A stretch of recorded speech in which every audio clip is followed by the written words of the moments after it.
ఇప్పుడే జీ5 app download చేయండి. చూడండి మీ ఫేవరెట్ టీవీ షోస్ ఎప్పుడైనా ఎక్కడైనా. నువ్వు చెప్తుంటే నాకు కూడా డౌట్ వస్తుంది. పల్లవి తిరిగి వచ్చిందంటే కార్తీక్ జీవితంలో తను ఖచ్చితంగా ముగిసిపోయినట్టే అని రాధికకు తెలుసు. అయినా రాధిక సైలెంట్ గా ఉందంటే ఈ నకిలీ పల్లవికి రాధికకి ఏవైనా సంబంధం ఉందేమో.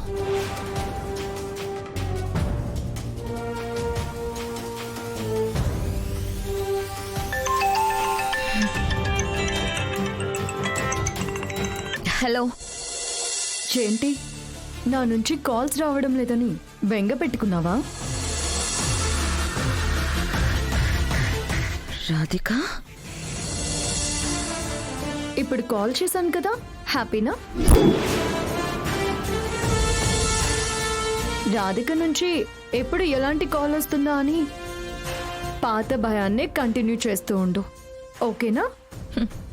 నేను పాత భయంతో బ్రతకడం కాదు, నీకు కొత్త షాక్ చెప్తాను విను. నీకు నీ జీవితానికి షాక్ ఇస్తూ ఇక్కడ నీకు ఒక సవతి వచ్చి పడింది. ఇక కార్తీక్ జీవితంలో నీ చాప్టర్ క్లోజ్ అయిపోయినట్టే.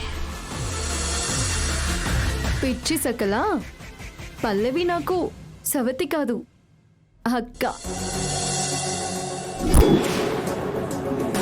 అంటే ఇక్కడ పల్లవి వచ్చిందని నీకు ఆల్రెడీ తెలుసా? ఎప్పుడు తెలుసు?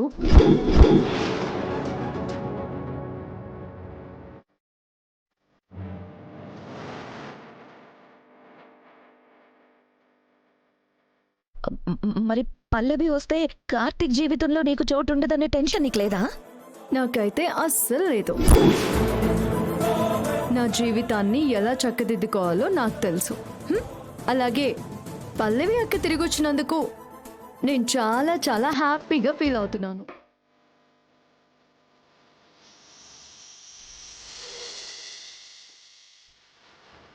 ఇకపోతే మన విషయానికి వస్తే పల్లవి అక్క వచ్చింది కదా అని నిన్ను వదిలేస్తానని అసలు అనుకోకు.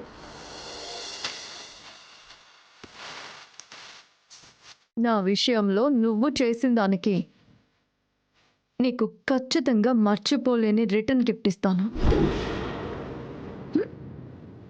తీసుకోవడానికి రెడీగా ఉంది. హలో హలో హలో,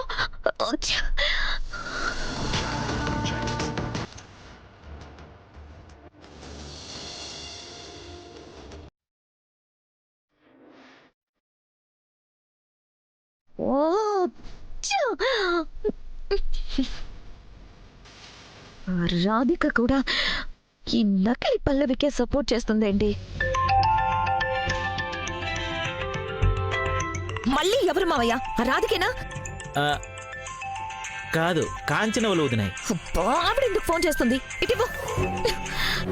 హలో, ఆ నకిలీ పల్లవిని ఇంట్లోంచి పంపించేయడానికి, నీతో చెయ్యి కలపడానికి నేను రెడీగా ఉన్నాను.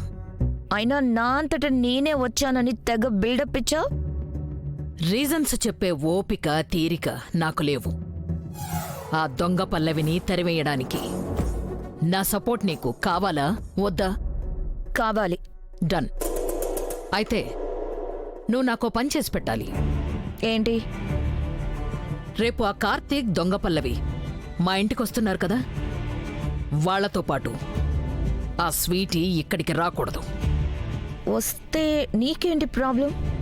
నా మనవరాలు ఉండాల్సిన చోట ఎవరో ముక్కు మొహం తెలియని వాళ్ళు ఉండాల్సిన అవసరం లేదు. ఓకేనా? ఓకే.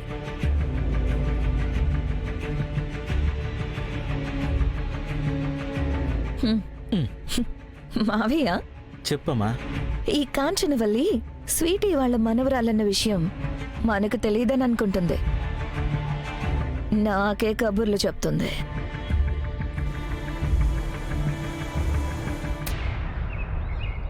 డాడీ, అమ్మా, వెళ్ళొస్తాం. ఎక్కడికి? కాంచనవల్లి అత్త ఇంటికి. ఎందుకు? అదేంటి అలా అడుగుతున్నారు? పల్లవిని 3 రోజుల పాటు కాంచనవల్లి అత్త ఇంట్లో ఉండమని కోర్టు చెప్పింది కదా. నేనడుగుతోంది మనకిలాంటి పరిస్థితి ఎందుకు అని. మన కుటుంబం మీద పీకల్లోతు ద్వేషంతో ఉన్న ఆవిడ ఇంట్లో ఉండాల్సిన కర్మ నీకెందుకు అని. నా కన్న కూతురు నా ఇంటికి తెచ్చుకోవడానికి తప్పదు కదమ్మా. అందుకు 1,00,000 మార్గాలున్నాయిరా. రాధికొస్తే పాపం నీకు అప్పగిస్తానని కోర్టు నీకు చెప్పింది కదా. కానీ కోర్టులో ఎంత ఎదురు చూసినా రాధిక రాలేదు కదమ్మా. ఏదైనా కారణాలతో రాకపోయి ఉండొచ్చు కదా కార్తీక్. కోర్టుని ఇంకొంచెం టైం అడిగితే సరిపోయేది. ఆ లోపు రాధిక ఎక్కడుందో తెలుసుకుని కోర్టుకు తీసుకొచ్చుంటే ఆ కాంచన వల్ల నీ కూతుర్ని చచ్చినట్టు నీకు అప్పగించి ఉండేది. అలా కాకుండా ముక్కు మొహం తెలియని ఈ మోసగత్తొచ్చి పల్లవి అని చెప్పగానే నువ్వు నమ్మేశావు. నువ్వది నమ్మావు కాబట్టే కదా పల్లవి కాదా అని తేల్చుకోవడానికి ఆ కాంచన వల్ల ఇంటికెళ్ళమని కోర్టు చెప్పింది. నువ్వొక్కడే కోర్టులోనే ఈవిడ పల్లవి కాదు అని చెప్పుంటే తను మన ఇంట్లో ఉండేదే కాదు.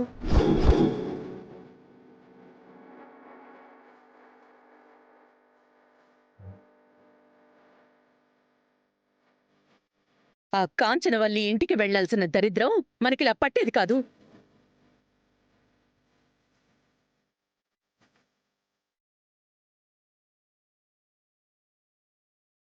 పల్లవిని పల్లవి కాదని ఎలా చెప్పగలను? కార్తీక్,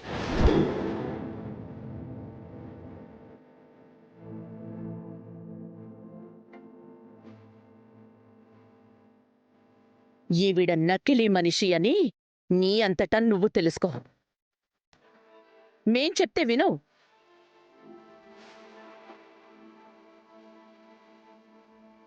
ఏం చెయ్యాలో నీకెలా చెప్పాలో అర్థంగాక చచ్చిపోతున్నాను.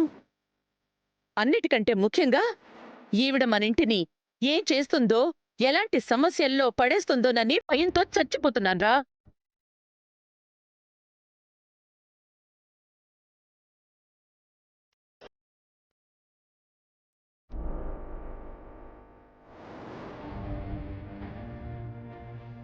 అత్తయ్య, ఇది నా ఇల్లు. నా ఇంటి క్షేమం కోసం, నా వాళ్ళ సంతోషం కోసం పాటుపడతానే తప్ప నా ఇంటిని నేను ఎందుకు సమస్యలో పడేసుకుంటాను? మీరే చెప్పండి. మాట్లాడుకో,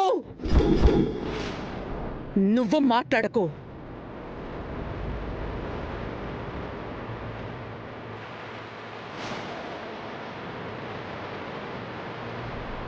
రేపు ఆ కార్తీక్ దొంగ పల్లవి మా ఇంటికి వస్తున్నారు కదా, వాళ్లతో పాటు ఆ స్వీటీ ఇక్కడికి రాకూడదు.